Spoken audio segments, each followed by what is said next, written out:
고린도전서 주보에는 3절에서 13절로 되어 있는데 1절 말씀부터 13절까지 제가 봉독해 드리겠습니다. 형제들아, 신령한 것에 대하여 나는 너희가 알지 못하기를 원하지 아니하노니 너희도 알거니와 너희가 이방인으로 있을 때에 말 못하는 우상에게로 끄는 그대로 끌려갔느니라. 그러므로 내가 너희에게 알리노니 하나님의 영으로 말하는 자는 누구든지 예수를 저주할 자라 하지 아니하고 또 성령으로 아니하고는 누구든지 예수를 주시라 할 수 없느니라. 은사는 여러 가지나 성령은 같고 직분은 여러 가지나 주는 같으며 또 사역은 여러 가지나 모든 것을 모든 사람 가운데서 이루시는 하나님은 같으니 각 사람에게 성령을 나타내심은 유익하게 하려 하십니다. 어떤 사람에게는 성령으로 말미암아 지혜의 말씀을, 어떤 사람에게는 같은 성령을 따라 지식의 말씀을, 다른 사람에게는 같은 성령으로 믿음을, 어떤 사람에게는 한 성령으로 병 고치는 은사를, 어떤 사람에게는 능력 행함을, 어떤 사람에게는 예언함을, 어떤 사람에게는 영들 분별함을, 다른 사람에게는 각종 방언 말함을, 어떤 사람에게는 방언들 통역함을 주시나니 이 모든 일은 같은 한 성령이 행하사 그의 뜻대로 각 사람에게 나누어 주시는 것입니다. 몸은 하나인데 많은 지체가 있고 몸의 지체가 많으나 한 몸인과 같이 그리스도도 그러하니라. 우리가 유대인이나 헬라인이나 종이나 자유인이나 다 한 성령으로 세례를 받아 한 몸이 되었고 또 다 한 성령을 마시게 하셨느니라. 아멘. 순간에 찬양 드리겠습니다.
감사합니다.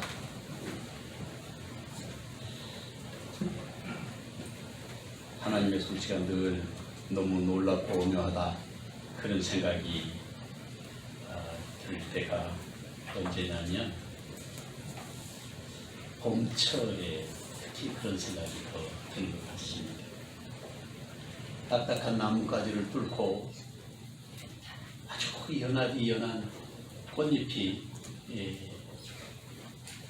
가지에 피어나고 화사한 웃음으로 오가는 사람들을 맞이하는 그런 모습들이 너무 아름다운 것 같아요. 꽃비가 내리면 다시 또 초록색 옷을 갈아입고 우리에게 꿈을 꾸게 만들어주는 그런 그 자연의 대자연의 질서가 우리에게 너무 귀하고 아름다운 하나님의 선물이라고 생각이 듭니다. 새벽 기도를 나오면요, 아침에 요즘에 이제 거의 시들어가지만 꽃향기, 특히 아카시아 꽃향기가 온 천지 사방을 진동을 합니다. 새벽에는 더한 것 같네요. 파도가 몰려오는 것처럼 꽃향기가 가슴속 깊은 곳에, 그리고 우리가 걸어서 걷는 골목 구석구석마다 향기로 가득 채워져 있어요. 이게 누구의 작품이냐? 하나님께서 우리를 위해서 그렇게 만들어 주신 것이죠. 본문의 말씀을 보면 하나님께서 오랫도록 계획하셨던, 그리고 구약시대에 계속해서 계시해 오셨던 하나님의 말씀이 하나 있는데, 그게 바로 성령을 주시겠다는 겁니다. 늙은 사람에게나 젊은 사람에게나 하나님께서 성령을 주시겠다고 요엘서에서 약속하셨어요. 그런데 그 성령이 드디어 임하게 된 것입니다. 세상 풍파 속에서 성령을 하나님께서 우리에게 허락하신 이유가 무엇일까?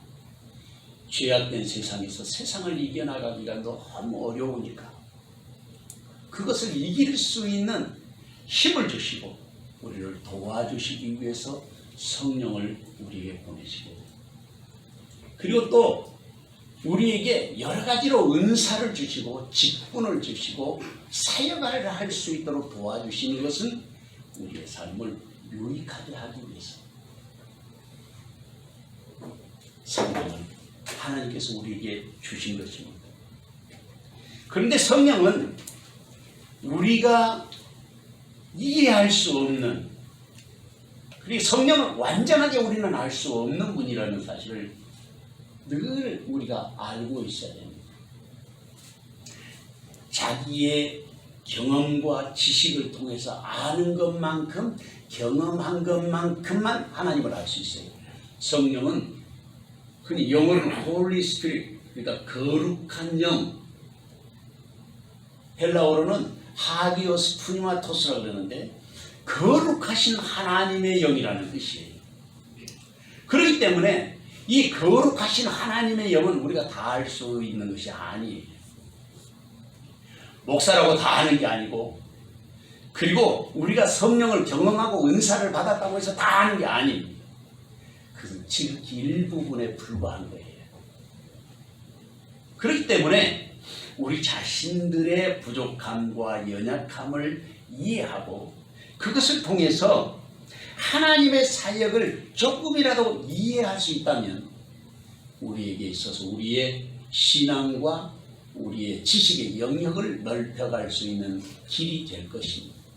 그래서 오늘 본문의 말씀에서도 우리가 거룩한 삶을 살아가기 위해서 도와주시는 성령은 어떻게 역사하시느냐면 은사를 주시고, 또 오늘 우리가 직분자를 세우는 것처럼 직분을 주시고, 그리고 또 우리에게 달란트를 주셔서 그 일을 감당할 수 있는 능력, 사역, 한자말로는 사역이라고 되어 있는데 그 사역을 앞뒤로 바꿔도 똑같은 의미가 되는데 역사할 수 있는 능력을 우리에게 주시는 분이 누구냐면 바로 성령이시다 하는 것을 오늘 본문 성경에서 우리에게 가르쳐주고 있습니다. 말씀을 통해서 오늘도 주님의 음성을 듣고 우리의 영성을 새롭게 하는 주님의 은총이 오늘 저와 여러분에게 함께 하시기를 주님의 이름으로 축원합니다. 첫째로 우리는 신령한 것을 알아야 됩니다. 본문 1절에서 3절 말씀을 다 같이 함께 읽어보겠습니다. 형제들아, 신령한 것에 대하여는 나는 너희가 알지 못하기를 원하지 아니하노니 너희도 알거니와 너희가 이방인으로 있을 때에 말 못하는 우상에게로 끄는 그대로 끌려가느니라. 그러므로 내가 너희에게 알리노니 하나님의 영으로 말하는 자는 누구든지 예수를 저주할 자라 하지 아니하고 또 성령으로 아니하고는 누구든지 예수를 주시라 할 수 없느니라. 아멘. 본문 1절 말씀에서 사도 바울은 우리에게 그렇게 말씀합니다. 형제들아, 신령한 것에 대하여 나는 너희가 알지 못하기를 원치 아니하노니. 문장 구조로 보면 부정의 부정을 해서 아주 강력하게 신령한 것을 알아야 된다고 바울 사도가 강조하고 있는 것입니다. 언어적인 그 구성 자체가 부정하고 분원, 그러니까 마이너스는 결국에 플러스가 되는 것처럼 이 문법의 흐름, 언어 구조상 강조하기 위해서 사용하는 어법이 여기에 쓰고 있는, 이 어법을 쓰고 있는데 그게 뭐냐면 신령한 것을 우리에게 모르지 않게, 알지 못하기를 원하지 아니하노니, 부정하고 또 부정했습니다. 그러니까 반드시 신령한 것에 대해서는 알아야 한다, 그런 뜻이에요. 여기서 구체적으로 형제들아 이렇게 말씀하고 있는데, 여기에서 형제들은 고린도 교회 성도들을 의미하는 것입니다. 그런데 그것을 성경 말씀 안에 기록해 놓은 것은 역사 속에서 오고 오는 고린도 교회와 같은 모든 성도들을 가르치기 위한 부르심이라고 했을 때 성도들아, 형제들아, 이 말은 대표 단수로 우리가 이해할 수 있는 말씀입니다. 그러니까 이 말씀은 고린도 교회 성도들에게도 말씀하셨지만 지금 우리에게도 하시는 선포되는 주님의 음성인 것을 알 수 있습니다. 그렇다면 신령한 것이란 무엇인가? 의미를 알아야 되지 않겠습니까? 막상 신령한 것이 뭔가 정의를 하려면 쉽지가 않습니다. 신령한 것이라는 말은 오늘 본문에 나와 있는 단어 그대로 푸뉴마티콘이라고 하는 단어를 썼는데, 푸뉴마토스, 푸뉴마티콘 그랬는데 영에 속한 것들, 이렇게 해석할 수 있어요. 영에 속한 것들을 신령한 것이라 그렇게 말할 수 있는데, 바울 사도가 여기에서 신령한 것이라는 말을 아주 자주 사용하고 있는 것을 알 수 있습니다. 성령에 속한 것, 영에 속한 것, 그건 어떤 것인가? 성령은 우리에게 능력을 행하기도 하시고 또 우리의 마음에 감동을 주시기도 합니다. 이렇게 감동을 받는 것도 영에 속한 것이 되는 거예요. 또 성령이 충만함을 입으면 희망을 갖게 되고 감사하고 감격해서 찬송하게 되는데, 희망을 갖는 그 마음도 신령한 영에게 속한 것이라고 성경은 말하고 있습니다. 육에 속한 사람들은 성령의 일을 받지도 못하고 또 받을 수도 없습니다. 왜냐하면 그 이유는 이성적으로 생각하면 이 영에 속한 것들은 상당히 어리석은 것처럼 되고 논리적으로 우리의 이해를 온전하게 구할 수 없는 영역이 될 수 있기 때문에 그렇습니다. 고린도전서 2장 14절의 말씀을 보면 그렇게 말씀하고 있죠. 성령으로 사는 사람들은 어리석어 보인다는 것입니다. 성령은 우리가 성령을 받게 되면 우리 자신들도 하나님의 성전이 된다고 성경은 말씀하고 있습니다.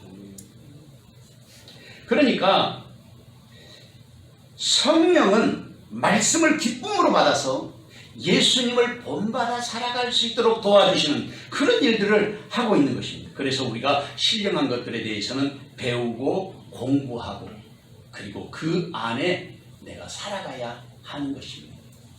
다시 보면 2절 이하의 말씀을 보면 너희도 알거니와 너희가 이방인으로 있을 때 말 못하는 우상에게로 끄는 그대로 끌려갔느니라. 그러므로 내가 너희에게 알리노니 하나님의 영으로 말하는 자는 누구든지 예수를 저주할 자라 하지 아니하고 또 성령으로 아니하고는 누구든지 예수를 주시라 할 수 없느니라. 그렇게 말씀하고 계십니다. 여기서 성령의 사람을 분별할 수 있는 아주 중요한 두 가지 기준이 말씀으로 기록되어 있습니다. 첫째는 하나님의 영으로 말하는 사람은 누구든지 예수님을 저주할 자라고 말하지 않는다는 것입니다. 첫 번째 기준입니다. 두 번째 기준은 성령으로 아니하고는 누구든지 예수님을 주님이라고 부를 수 없다는 거예요. 쉽게 말하면 우리가 입으로 예수님을 나의 구주라고 주님이라고 고백하는 것은 성령이 나와 함께 하시는 증거라고 본문에서 말씀하고 있는 것입니다.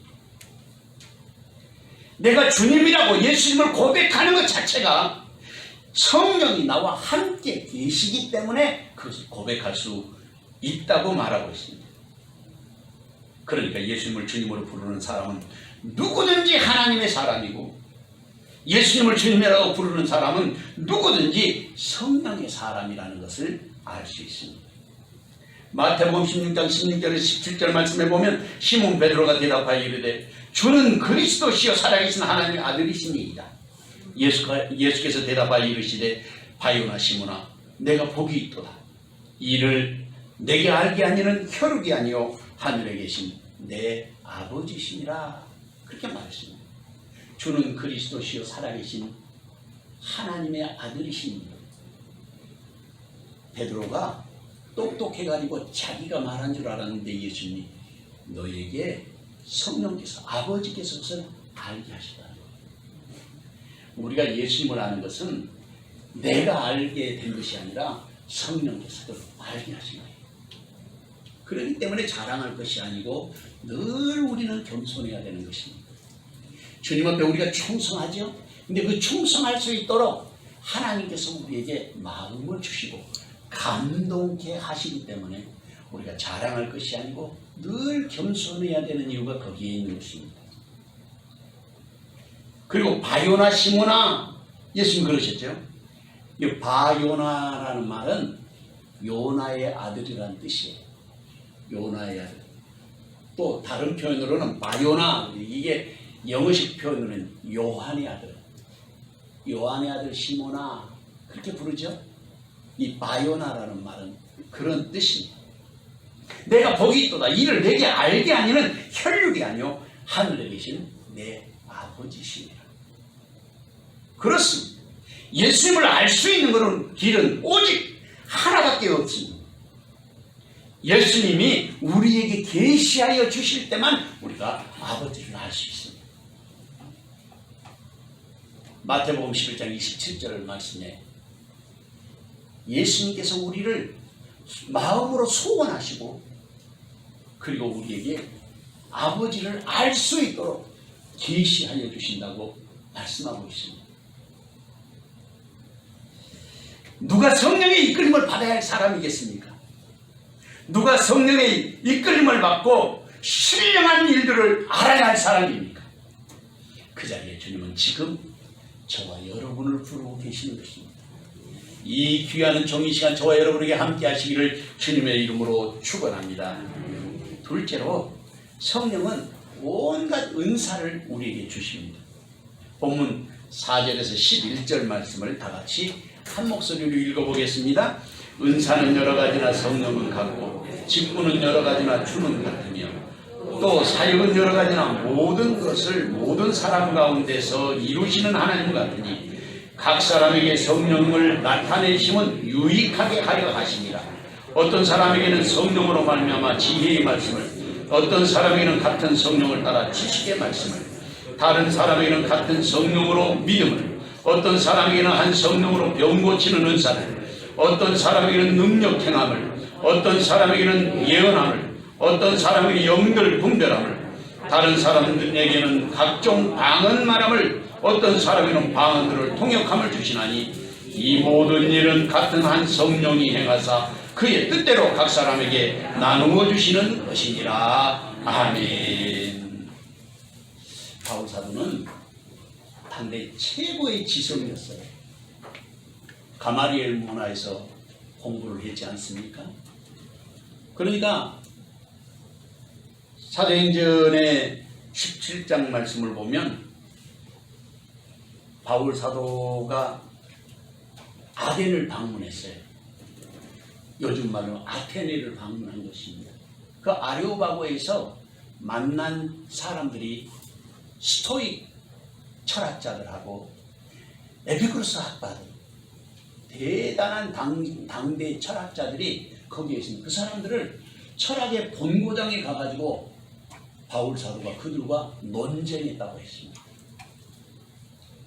그 논쟁한 것을, 그러니까 예수님이 하나님이시고 하나님이 우리의 아버지시라고 하는 것을 변론하는 것을 신학적으로는 신정론이라고 해요. 테오도시라고 그러는데, 바로 바울 사도가 그 시초에 하나님을 변론하고 예수님이 하나님이신 것을 알려줄 수 있을 만큼 지식적으로 그만큼 스토익 학파나 에피쿠로스 학파들에게도 설득력이 있는 만큼 지적인 능력을 갖춘 최고 수준의 지식인이었어요. 그것뿐만 아니라 바울 사도는 사도행전 14장 말씀을 보면 바나바하고 같이 그 두 번째 선교 여행을 할 때였습니다. 그때 이고니온에서 루스드라로 그리고 더베로, 여기가 어디냐면 터키가 이렇게 손바닥처럼 이렇게 터키가 있으면 터키의 요 중심부 동쪽으로 있는 동네국에 이것이 이고니온하고 루스드라, 더베라고 하는 곳이 이 아래쪽으로 있는 그런 큰 도시들이에요.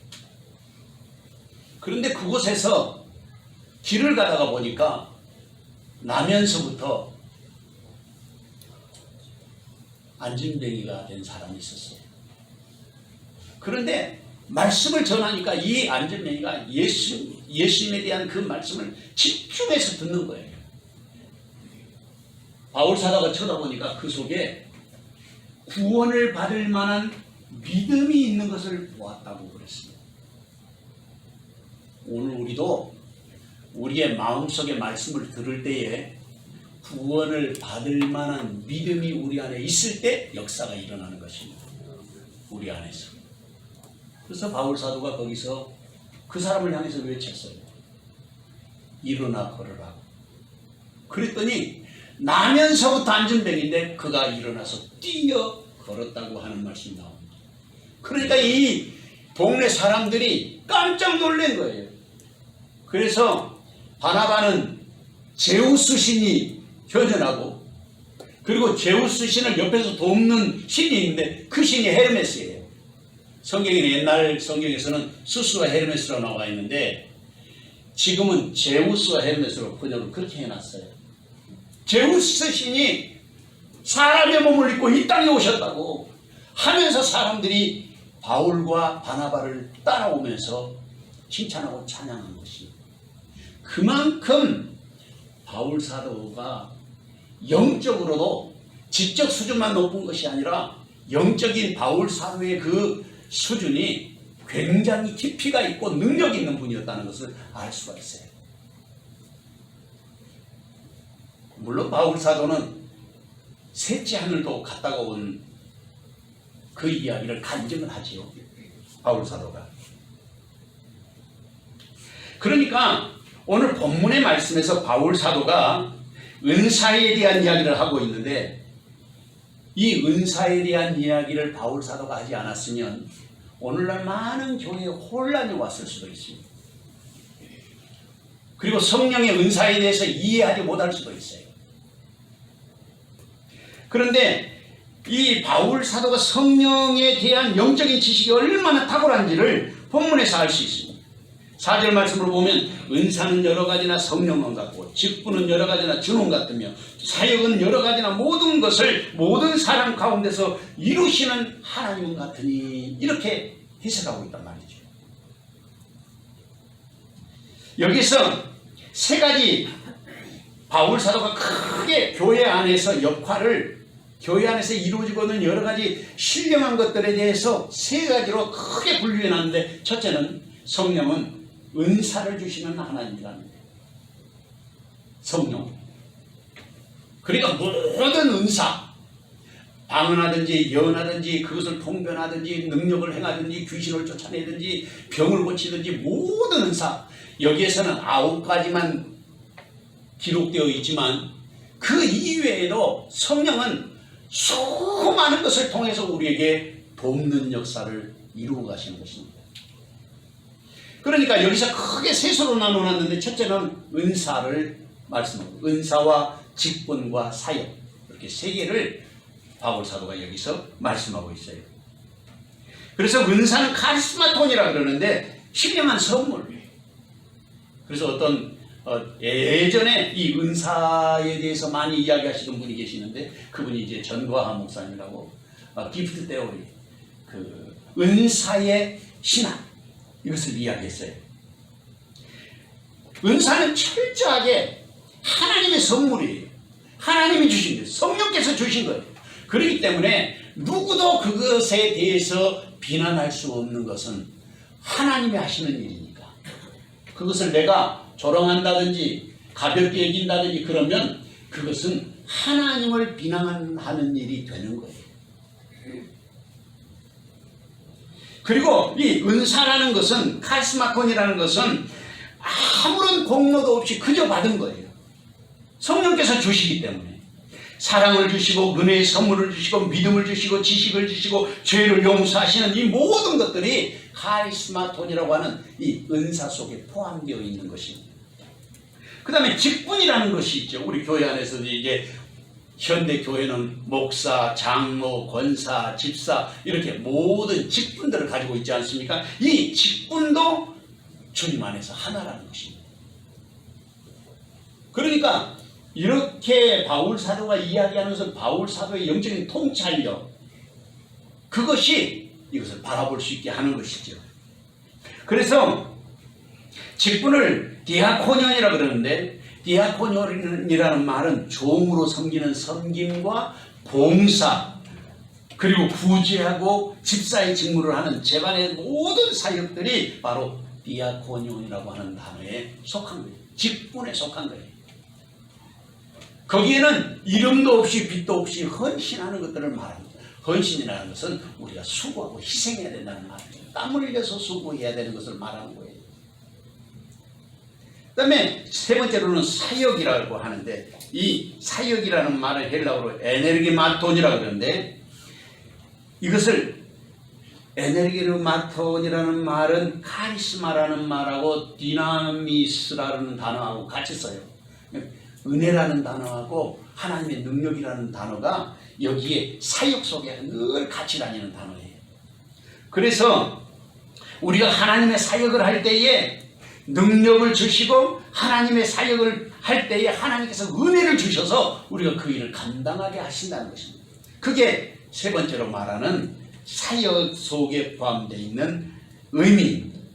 그러니까 우리가 직분을 가지고 있는 모든 직분은 주님이 주신 직분이기 때문에 그것을 귀하게 여길 줄 알아야 한다 하는 것입니다. 은사와 직분과 사역의 뒤에 있는 그 말씀을 보면 모든 것이 성령 안에서 이루어지고 주님의 영광을 위해서 이루어지고 그 일을 이루시는 이가 하나님이신 것을 우리가 알기만 한다면, 이것을 이해한다면 더 폭넓은 믿음의 삶을 살아갈 수 있게 되는 것입니다. 세상을 이해하는 폭이 넓어진다 그 말이에요. 복음을 이해하고 하나님의 교회를 이해하는 폭이 넓어지는 것입니다. 본문 7절 말씀에 보면 그렇게 말씀하고 계시죠. 각 사람에게 성령을 나타내심은 유익하게 하려 하십니다. 따라해 보겠습니다. 각 사람에게 성령을 나타내심은 하려 하십니다. 유익하게 하신다는 말이 심페론이라 그러는데, 이 심페론이라는 뜻이 뭐냐면 성령이 어떻게 역사하시냐면 이 단어가 이바지하게 한다, 그런 뜻이 제일 맞는 것 같아요. 교회에 하나님의 영광을 위해서 내가 이바지하는 거예요.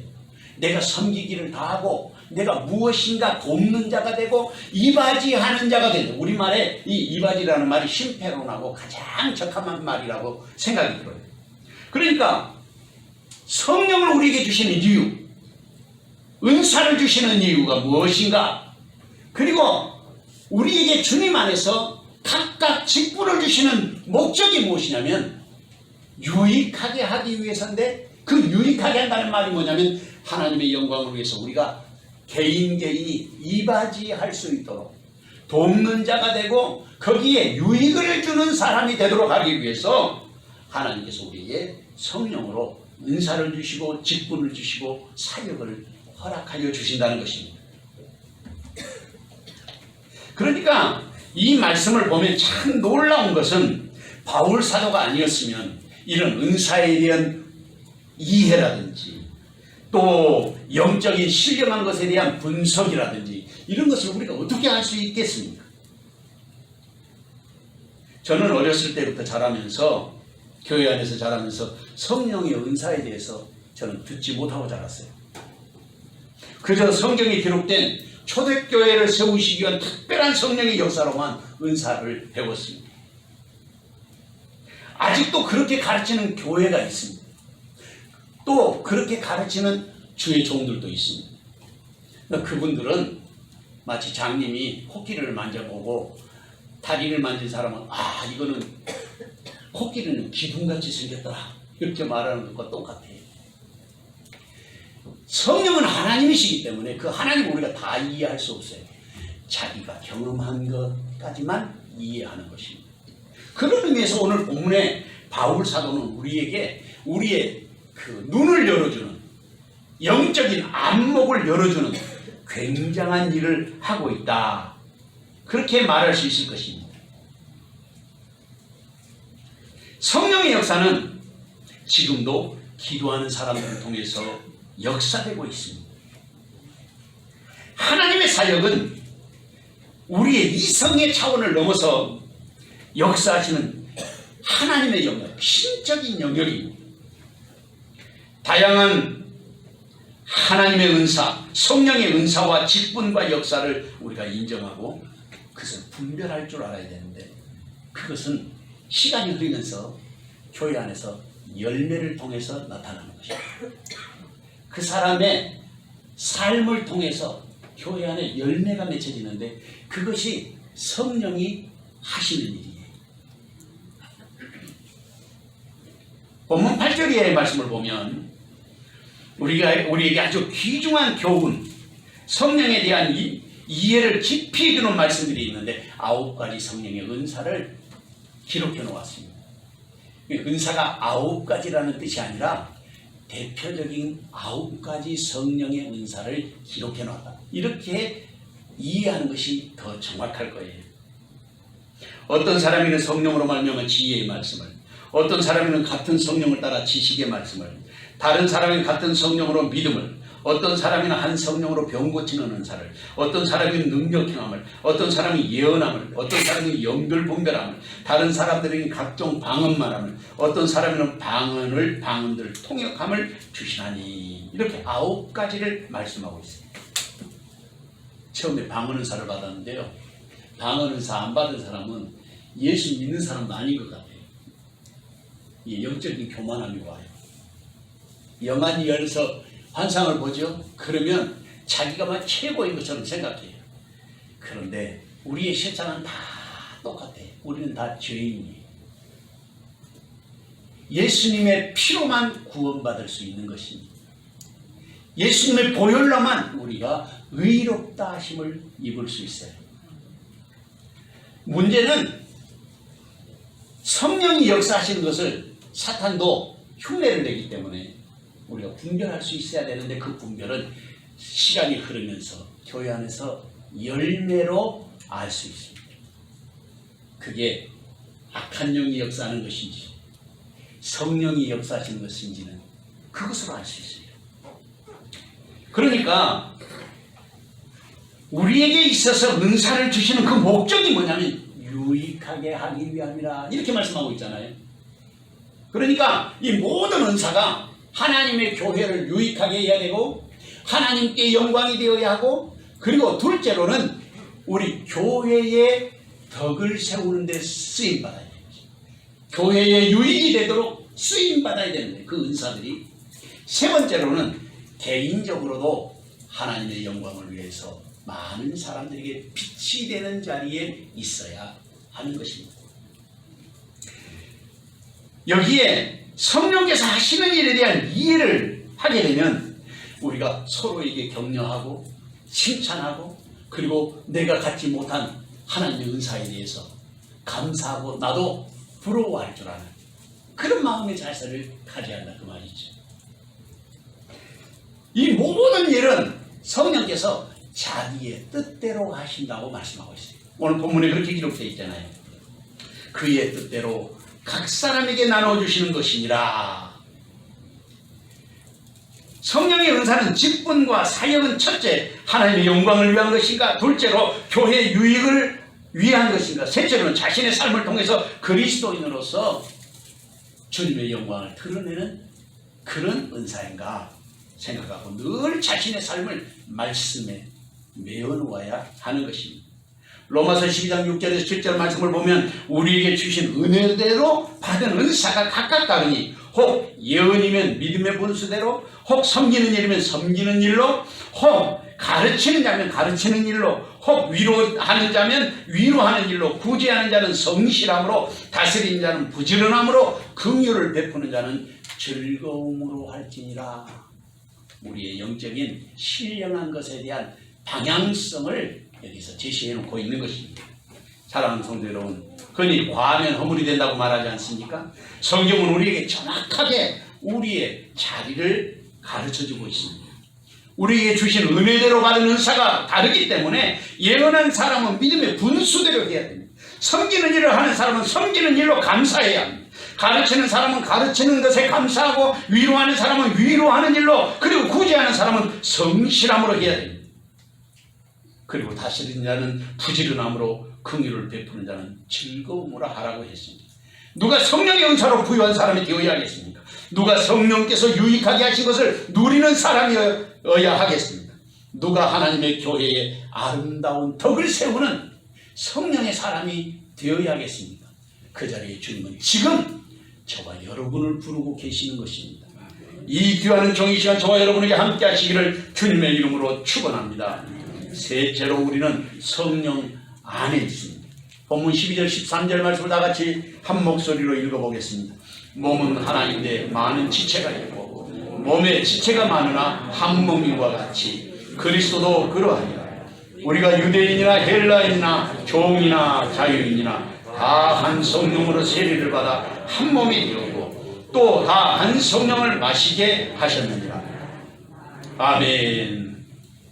본문의 말씀은 사도 바울이 그 영성과 지성을 그대로 나타내주는 그런 말씀이라고 할 수 있습니다. 몸은 하나인데 많은 지체가 있고 몸에 지체가 많으나 한 몸인과 같이 그리스도도 그러하니라. 이 말씀에 몸이라는 단어는 헬라어로 소마라 그러는데 이게 그 사람의 전체 인격, 그것을 나타내기도 합니다. 육신을 가지고 있는 우리의 몸, 그 몸에 이 고기 덩어리는 헬라어로는 사락스라 그러는데 몸을 소마라. 근데 우리가 생각하는 단순한 육체를 의미하기도 하지만 이게 좀 더 폭넓은 의미, 우리 전체 구성원을 의미하기도 합니다. 본문이 의미하는 말씀을 새겨보면 몸은 하나인데 많은 지체가 있고 몸의 지체가 많은 한 몸인과 같이 그리스도도 그러하니라. 여기에서 지체의 역할이 다 다르다는 거예요. 쉽게 말하면 우리가 눈은 보는 것만 하잖아요. 입은 몇 가지 일을 할 수 있죠. 먹는 것, 그리고 말하는 것. 코는 숨 쉬는 일을 하지 않습니까? 가지고 있는 기능이 다르단 말이죠. 그것을 재능이라고 하고 영어로는 달란트라 그렇게 말해요. 우리가 가진 달란트가 각각 달라요. 똑같은 눈, 코, 입을 가졌지만 우리의 재능이 다르고 우리에게 맡겨진 사역과 사명이 달라요. 그것을 인정할 수만 있으면 교회는 아름다운 거예요. 그러니까 우리가 각자 기능과 재능으로 하나님의 교회를 유익하게 하고 자신의 삶을 풍요롭게 하는 것을 말하는 것입니다. 나만 옳은 것이 아니라 다른 사람도 틀리지 않았다는 사실을 인정할 줄 알 때, 그때 우리의 삶이 부요해지는 것입니다. 본문의 말씀은 우리가 예수님 안에서 하나라는 사실을 가르치고 있습니다. 다시 본문 13절의 말씀을 보면 아주 파격적인 말씀인데, 우리가 유대인이나 헬라인이나 종이나 자유인이나 다 한 성령으로 세례를 받아 한 몸이 되었고 또 다 한 성령을 마시게 하셨느니라. 우리가 지금 21세기를 살기 때문에 이 말씀이 그냥 읽어져서 그렇지, 사실은 19세기, 20세기 초반까지만 해도 이 말씀은 대단한 파격적인 말씀입니다. 여러분 혹시 서프라제트라고 하는 영화를 보신 분이 계시나 모르겠어요. 이게 여성 인권에 대한 그런 영화입니다. 이 서프러지라는 말은 참정권을 의미하는데 거기에다가 ETTE를 붙여가지고 여성 명사에 그 어미를 붙였어요. 그래서 서프리제테라고 그래서 쓰게 되는데, 여성 참정권에 대한 이야기입니다. 그 영화가. 영국 의회에서 1918년 2월에 21세 이상 되는 남자들에게 투표권을 주고 여자들은 30세 이상 됐는데 거기에 조건을 갖춘 여자들에게만 투표할 수 있어요. 그게 1918년이에요. 오래된 이야기가 아니에요. 그리고 10년 뒤에 1928년에 5차 선거법을 개정했는데 그때 21세 이상 된 남자 여자 참정권을 허락해서 투표권을 허락한 거예요. 우리나라도 그렇죠. 우리나라도 1948년에 정부 수립하면서 선거제도를 도입하고 21세 이상 선거하게 했습니다. 그리고 1960년 이후에 20세로 내려오고, 그리고 2005년에는 19살, 만 19살 되는 사람들이 투표하게 했고, 올해는 드디어 18살 되면 투표할 수 있도록 했습니다. 이런 것을 생각하면서 본문의 말씀을 다시 돌아가서 생각해 보면 바울 사도의 사도됨의 그 그릇이 얼마나 큰가를 알 수 있어요. 유대인과 헬라인, 이 말은 율법의 그 장막을 완전히 깨뜨린 거예요. 유대인과 헬라인. 왜냐하면 유대인만 하나님의 백성이고 구원받을 백성인 줄 알았는데 바울 사도는 그 장벽을 깨뜨리고 하나님께서 유대인도 사랑하시고 헬라인도 사랑하신다. 그것뿐만 아니라 종이나 자유잖아. 종하고 자유자하고 성령을 받으면 다 하나라는 것입니다. 그러니까 이게 파격이에요. 그래서 본문의 말씀에 보면 한 성령을 마시게 했다고, 세례를 받아 한 몸이 되고 한 성령을 마시게 하셨느니라고 말하고 있는데, 여기서 두 가지 핵심되는 말씀이 있습니다. 첫째는 우리가 다 한 성령으로 세례를 받았다는 것입니다. 둘째로는 우리가 다 한 성령을 마시게 되었다는 것입니다. 이게 마셨다는 말은 뭘 말하느냐면 성찬예식을 의미합니다. 그래서 성령을 마셨다는 것은 엠푸니마 에포티스테멘이라고 그러는데, 이 에포티스테멘이라는 말은 내가 마신 것이 아니고요, 하나님께서 우리에게 마실 것을 주었다, 그런 뜻입니다. 그러니까 성찬 예식에서 우리가 하나님께서 우리에게 한 몸이 되게 허락해 주신 것을 의미하는 것입니다. 리차드 본브란드 목사님이라는 분이 계신데, 이분은 루마니아에서 목회하셨던 유태계 루마니아인이었습니다. 어느 날 교회에서 예배를 드리는데 그 루마니아 말로 예배를 드리는데 러시아 사람 성도가 한 분이 오시는 거예요. 나이 드신 성도가. 그러니까 루마니아 말을 못 알아들으실 것 아니겠어요? 그러니까 목사님이 궁금했어요. 그래도 예배는 안 빠지고 늘 교회에 나오시는 거예요. 어느 날 이 리차드 본브란드 목사님이 그 러시아인 성도를 불러가지고 말씀을 이해하고 계시느냐 했더니 이해한다. 말은 못 알아듣는데 말씀을 이해한다는 거예요. 설교를 하게 되면 러시아어 성경책을 펼쳐서 읽으시는 거예요. 그래서 그러면 성경 말씀 한 군데라도 올바로 이분이 신앙생활을 하고 계시는가를 알고 싶어가지고 물어봤습니다. 그랬더니 고린도전서 1장을 펴가지고 읽으시는 거예요. 그러면서 사도 바울이 말하기를 자기는 복음을 심었고 아볼로라는 사람은 물을 주었으나 자라게 하신 분은 하나님이시라고 했습니다. 여기서 바울이 자신이나 아볼로도 아닌 하나님만이 참되문이라는 결론을 내리고 있는데 바울도 아볼로도 아무것도 아니라고 했다면 범브란드 목사님은 어느 정도 가치가 있겠습니까? 하나님께서는 아무것도 아닌 것들을 부르셔서 하나님의 자녀 삼으셨습니다. 그러니 목사님도 그것에 대해서 감사하고 만족하며 살아가시면 좋겠습니다. 이렇게 이야기를 하는 거였어요. 범브란드 목사님이 큰 은혜를 받았다고 합니다. 너무 기뻐가지고 그 러시아인 성도를 가슴에 꼭 안고 축복했다고 하는 말씀이 있습니다. 성령은 우리를 감동케 하고 우리를 하나님께로 나아가게 하시는 일을 하는 것입니다. 이사야 44장 3절에서 5절 말씀에 보면 나는 목마른 자에게 물을 주며 마른 땅에 시내가 흐르게 하며 나의 영을 내 자손에게 나의 복을 내 후손에게 부어주리니 그들이 불 가운데서 솟아나기를 시냇가에 버들같이 할 것이나. 사랑하는 성도 여러분, 주님은 우리가 신령한 것을 잘 알기를 원하십니다. 그래서 성령이 우리에게 은혜를 베푸시고 은사를 주실 때에 그것에 대한 감사가 우리에게서 넘쳐나기를 원하십니다. 우리에게 귀하고 아름다운 직분을 주셨습니다. 성령의 역사에 함께 동참하는 자리가 바로 우리가 맡은 그 직분입니다. 누가 성령의 은사를 받아서 위대한 믿음의 삶을 살아야겠습니까? 누가 하나님이 주시는 거룩한 직분에 참여해서 주님의 기쁨을 드러내는 사람이 되어야 하겠습니까? 누가 성령이 하나 되게 하신 것을 알고 주님의 교회의 영광을 노래하는 사람이 되어야 하겠습니까? 그 자리에 주님은 지금 저와 여러분을 부르고 계신 것입니다.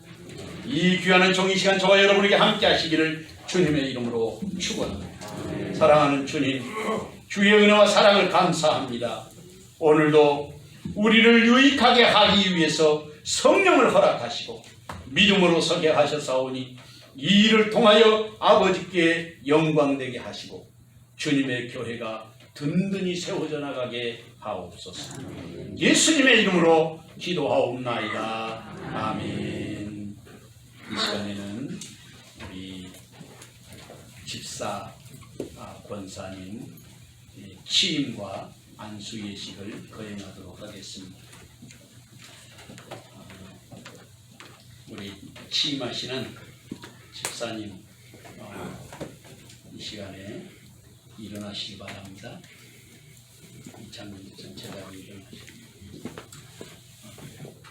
안수해야 되니까 요거 좀 올려주세요. 스크린을 올려주세요. 오른손을 들고 서약하겠습니다.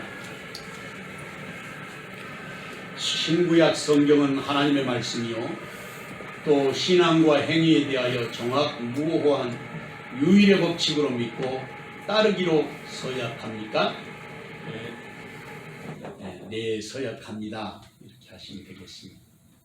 본 장로의 신조와 요리문답과 교리는 신구약 성경의 교훈한 도리를 총괄한 것으로 알고 성실한 마음으로 믿고 따르기로 서약합니까?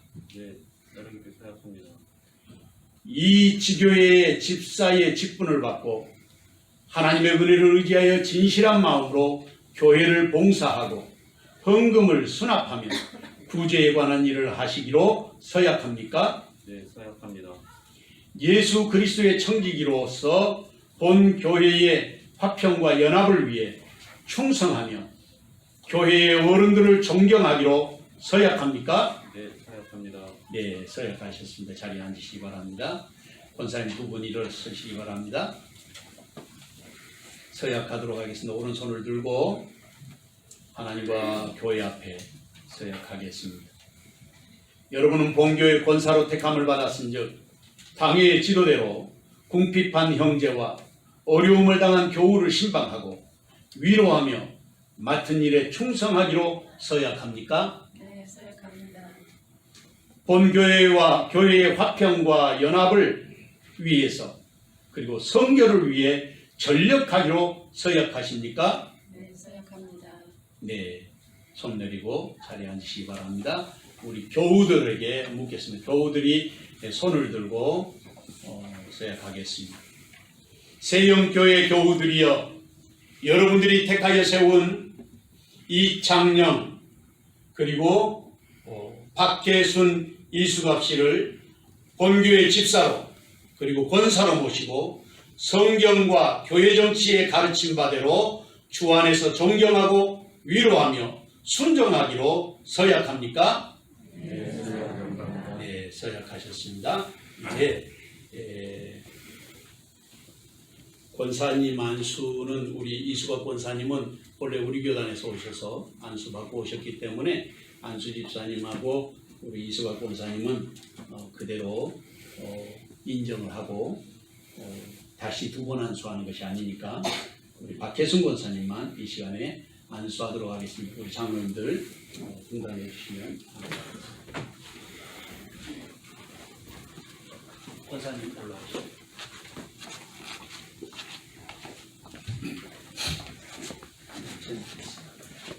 권사님 앉으시고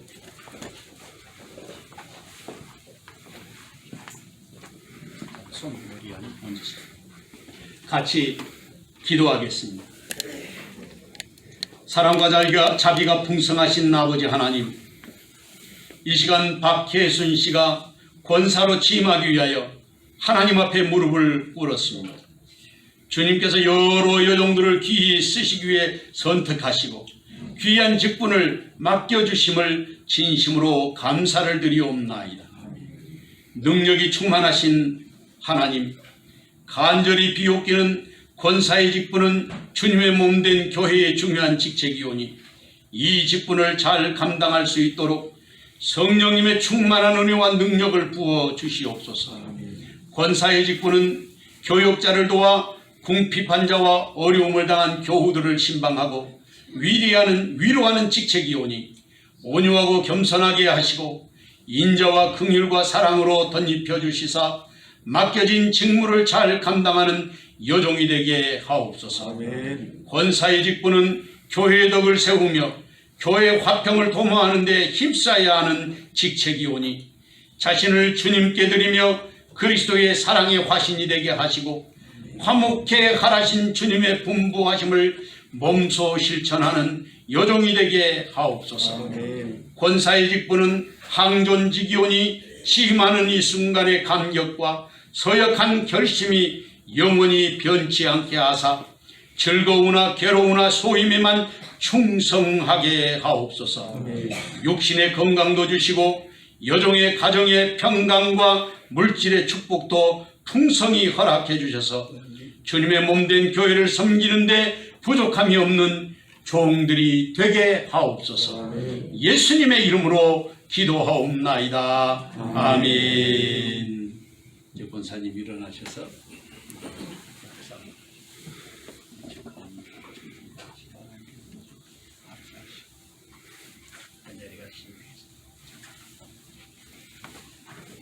그리고 취임하시는 우리 이창영 집사님, 이수갑 권사님 자리에서 일어나시면 감사하겠습니다. 취임 기도 하도록 하겠습니다.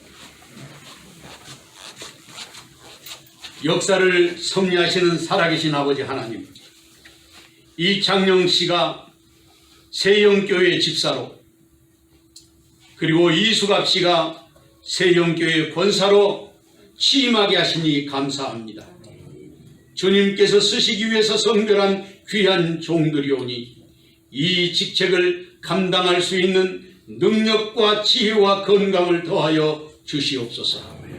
집사의 직분은 하나님이 주신 중요한 직분으로 사람의 힘만으로는 감당할 수 없사오니 위로부터 새로운 힘과 능력을 더하시고 은혜를 내려주셔서 이 직책을 감당하게 하옵소서. 아멘. 집사의 직책은 혼자의 힘만으로 감당하기 어려운 직책이오니 사랑하는 가족들로 하여금 좋은 협조자가 되도록 인도하여 주시옵소서. 집사의 직분은 봉사하는 직책이오니 사랑하는 종들이 지배자로서가 아니라 봉사자로서 받는 자가 아니라 주는 자로 충성하게 하사 자신들과 가정과 교회가 함께 복될 수 있게 하옵소서. 집사의 직은 항존직인적 임직받는 순간 감격과 결심이 일평생 동안 변치 않게 하사 즐거우나 괴로우나 사명을 감당하는 충성된 종이 되게 하옵소서.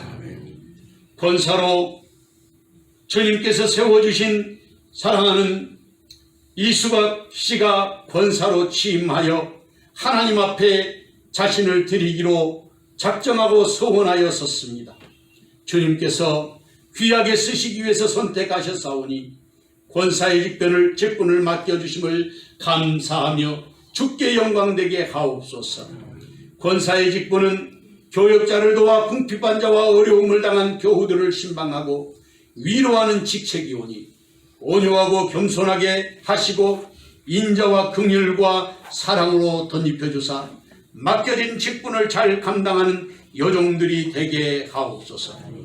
권사의 직분은 교회 덕을 세우며 교회 화평을 도모하는 데 힘써야 하는 직책이오니 자신을 주님께 드리며 그리스도의 사랑의 화신이 되게 하시고 화목케 하라신 주님의 분부하심을 몸소 실천하는 여종이 되게 하옵소서.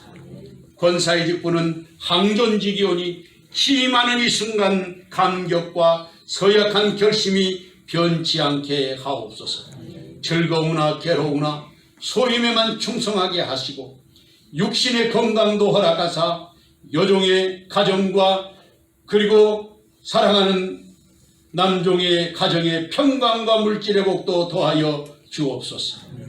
예수 그리스도의 이름으로 기도하옵나이다. 아멘.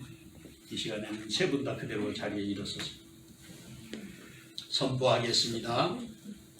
본 대한예수교 장로회 세영교회 당회장인 나는 지금 예수 그리스도로부터 받은 직책과 교회의 권위를 가지고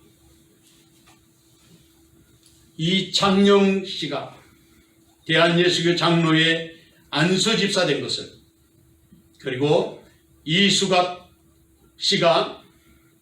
씨와 박혜순 씨가 대한예수교 장로회 세영교회 권사된 것을 성부와 성자와 성령의 이름으로 선포하노라. 아멘. 아멘. 이 시간에는 우리 임직자들에게 패를 증정하도록 하겠습니다. 먼저 이창영 집사님 앞으로 나오십시오.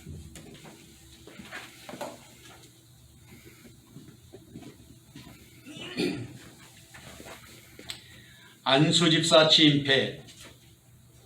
안수집사 이창용, 하나님의 정하신 뜻에 따라 안수집사로 취임하시게 됨을 축하하며 우리 주 예수 그리스도의 몸이 되시는 세영교회 안수집사로서 충성을 다하는 종이 되시기를 바라며 이 패를 드립니다. 내가 죽도록 충성하라. 그리하면 내가 생명의 관을 내게 주리라. 요한계시록 2장 10절. 2020년 5월 31일 대한예수교 장로회 세영교회 담임 목사 곽근열. 우리 박수하겠습니다. 감사합니다. 축하합니다. 이수각 권사님.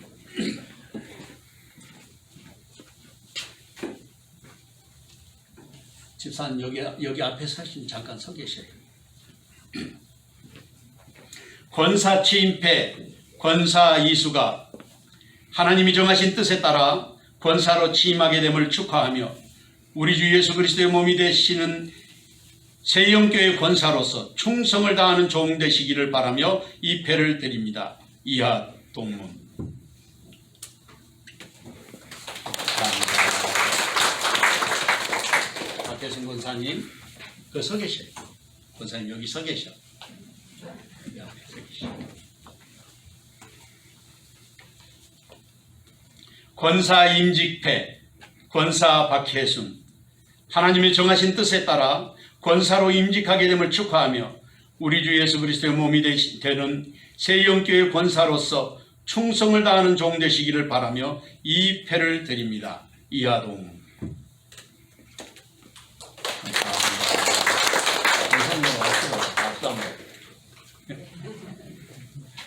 그리고 이 시간에는 우리 남조들 안수 집사님들 선물하고 권사님들 선물 이 시간에 드리도록 하겠습니다. 권사님들 선물하고 안수 집사님은 안수 집사님 선물 있습니다. 준비한 선물을 드리도록 그렇게 하겠습니다. 네. 나오셔야 뒤로 돌아서.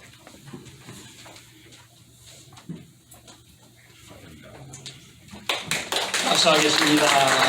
한번 안아주세요. 네, 한번 안아주세요. 감사합니다. 충성을 다하실 줄로 믿습니다.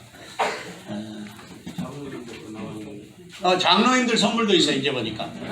잠깐만 앞으로 나오세요. 장로님들도 선물 있대요. 저거 굉장히 비싼 거랍니다.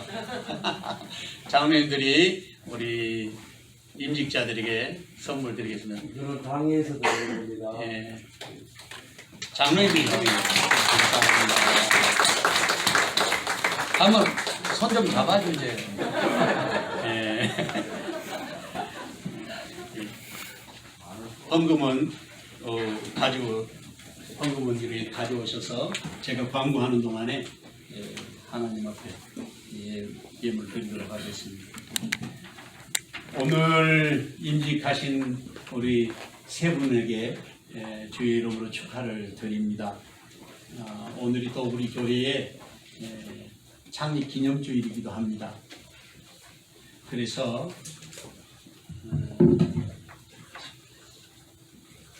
임직자들이 선물을 준비했습니다. 예쁜 선물 받아보시면 정말 귀하구나 마음에 그런 생각이 들 만큼 좋은 선물을 준비했습니다. 가시는데 한 분이라도 빠짐없이 꼭 받아가시기 바랍니다. 그리고 또 점심은 못하지만 떡을 했습니다. 그러니까 가시면서 떡 하나씩 더 받아가시면 감사하겠습니다. 그리고 또 부천하고 일산에서 지금 확진 환자들이 또 많이 나왔잖아요. 그래서 저희 속에서 사실 오늘 예배 회복의 날 정상적으로 돌아가자는 뜻인데 이거를 못하게 됐어요. 그래서 여러분들을 위해서 기도해 주시고 신속하게 모든 일들이 정리될 수 있도록 그렇게 해주시면 감사하겠습니다. 그리고 오늘 제5가 부욕운동은 평신도의 재발견이다. 여러분들이 집에서 꼭 공부하면서 성경 말씀으로 찾아보시고 해주시면 감사하겠습니다. 그 외에 다른 사람들은 주보를 참조해 주시기 바랍니다. 기도하겠습니다. 사랑하는 아버지 하나님, 주의 주신 은혜와 사랑을 감사합니다. 이창형 집사님, 이수가 권사님, 또 박혜순 권사님 이렇게 세영교회 임직자들로 세워주시니 감사합니다. 교회가 더욱 든든히 세워져 가게 하옵소서. 하나님의 크신 영광과 사랑이 가득하게 하옵소서. 주님 주신 은혜와 사랑으로 가정이 부유하게 하시고 계획하는 모든 일들이 형통하게 하시며 자녀손들이 주의 은혜 가운데 잘 되게 하사 하나님의 기쁨 되게 하옵소서. 아멘. 귀한 예물을 아버지 앞에 드렸습니다. 주님 앞에 드려진 예물이 하늘곳간에 드려지게 하시고 아멘. 10의 하나와 감사의 예물과 성경군과 건축 헌금 주일원군과 또한 주님 앞에 드려지는 모든 낙한 제물들을 축복하오니 하늘에 기쁨이 있게 하여 주시고 땅에는 우리의 삶에 넘치는 부요가 있게 하여 주시옵소서. 아멘. 우리의 자녀들을 축복하오니 주께서 지혜롭게 하시고 시대와 역사에 꼭 필요한 일꾼들 되게 하옵소서. 아멘. 예수님의 이름으로 기도하옵나이다. 아멘. 다 같이 일어나셔서 마송의 노래 부르고 축도록.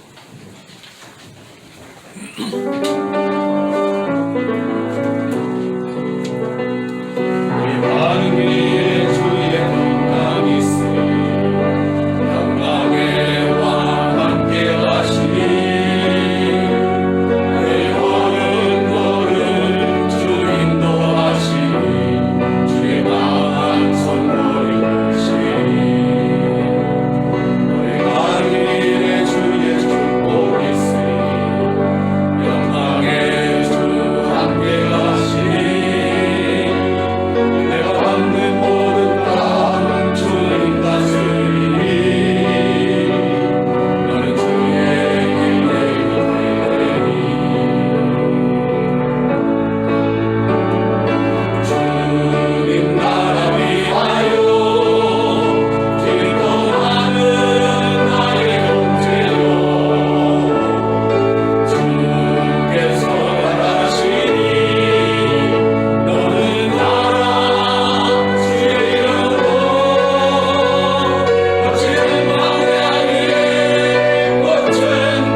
되신 우리 주님 예수 그리스도의 은혜와 아버지 하나님의 극진하신 사랑과 성령의 감동, 감화, 위로, 교통하심과 그 복 주시는 은혜의 역사가 오늘도 우리를 유익하게 하시는 성령님의 도우심과 근사와 직분과 사역 가운데 온전히 우리의 삶을 주님 앞에 드리기로 마음속에 다짐하는 여기 모인 모든 주님의 자녀들 머리 위에와 저들의 가정과 일터와 사랑하는 자녀손들 머리 위에 또한 주께서 복 주시기로 약속하신 사랑하는 세영재단 위에 지금부터 영원토록 함께 계시옵기를 간절히 축원하옵나이다.